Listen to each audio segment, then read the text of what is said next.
You're born on Komodo Island, tucked away in a hole that feels more like a sauna with no exit. As you crack open that eggshell, you're probably wondering what your mom looks like, except there's nothing here. No, you're on your own from the get-go. And that's not even the worst part. You see, in the Komodo dragon world, even your siblings could be your worst enemies. You might be lucky enough to be the first one to hatch, so before you even think about taking your first breath, you've got to get the heck out of there fast. Scramble up the nearest tree like your life depends on it, because it quite literally does. You're not just avoiding your siblings, you're dodging hungry adults who wouldn't mind a bite-sized snack like you. To them, you're just a free McNugget. So there you are, clinging to a tree branch, getting your first real look at the world. For now, just focus on surviving your first few days, because the real adventure's just beginning. For the next few months, you're on a strict no-ground diet, because down there it's a jungle in the most literal sense, where every step could be your last. Imagine living on the 50th floor of a skyscraper because the streets are filled with zombies.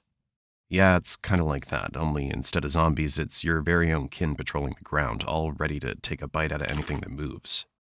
You're not completely defenseless, though. You've got instincts, quick reflexes, and a strong survival instinct that kicks in from day one. Plus, you've inherited a handy little trick, the art of camouflage.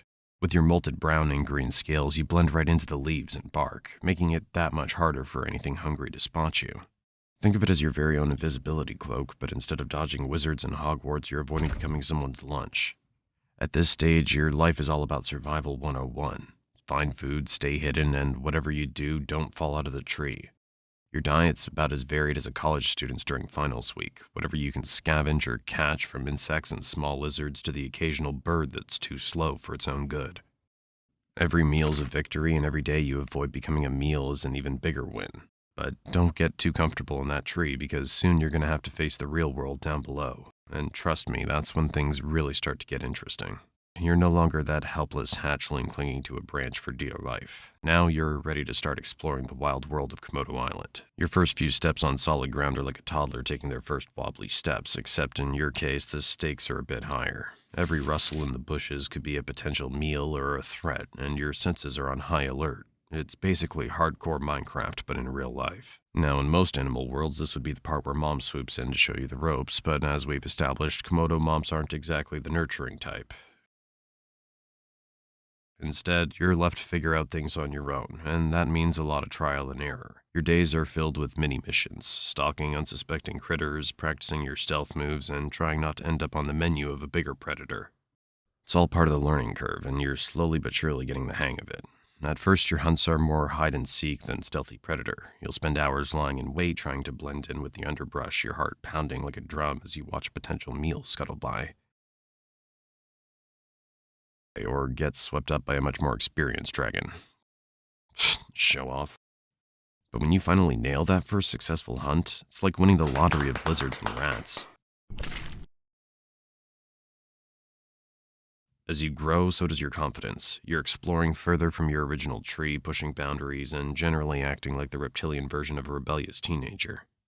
Each day, you become a little more daring, a little more skilled, and a lot less likely to end up as someone else's dinner. But it's not all smooth sailing. Remember those siblings you escaped from at birth? They're still around, and now it's time for some good old-fashioned sibling rivalry. And the prize is, well, not dying. As you transition from Komodo teen to adulthood, you start to realize that the world is both bigger and smaller than you once thought. The island is vast, but it's also crowded with other dragons, each staking their claim to the best hunting grounds. It's time to find your own territory. Think of it like moving out of your parents' basement and into your first flat. Except your parents never had a basement and your family's been trying to eat you this whole time. Finding territory is like trying to score the last available seat at a sold-out concert. It takes luck, strategy, and probably a scuffle or two. You'll roam across Komodo Island, covering miles of rugged terrain, scanning for that perfect spot. Once you find a potential territory, the real challenge begins. Making it yours. Imagine walking for hours to find the perfect spot, only to discover that it's already been taken by a dragon twice your size.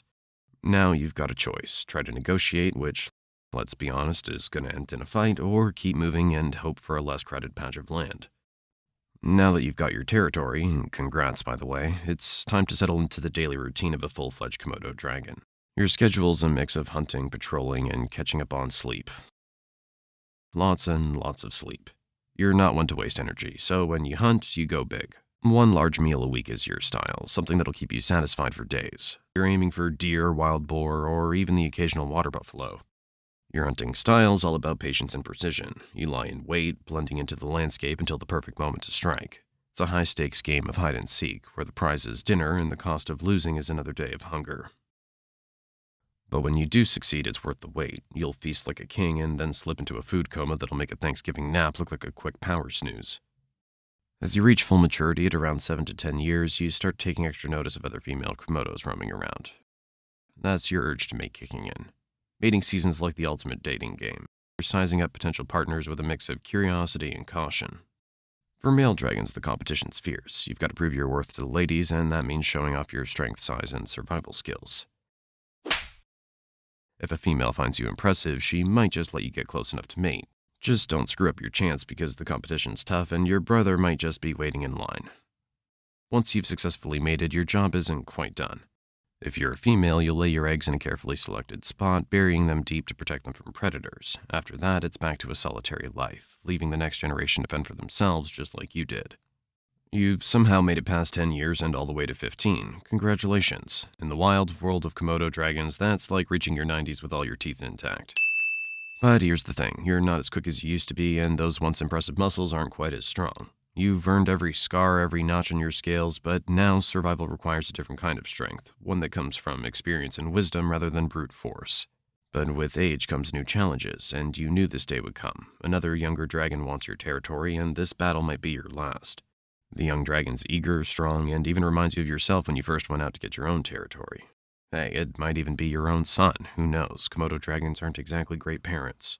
This fight is different from the others you've had. Although you're older and wiser, you're also more vulnerable.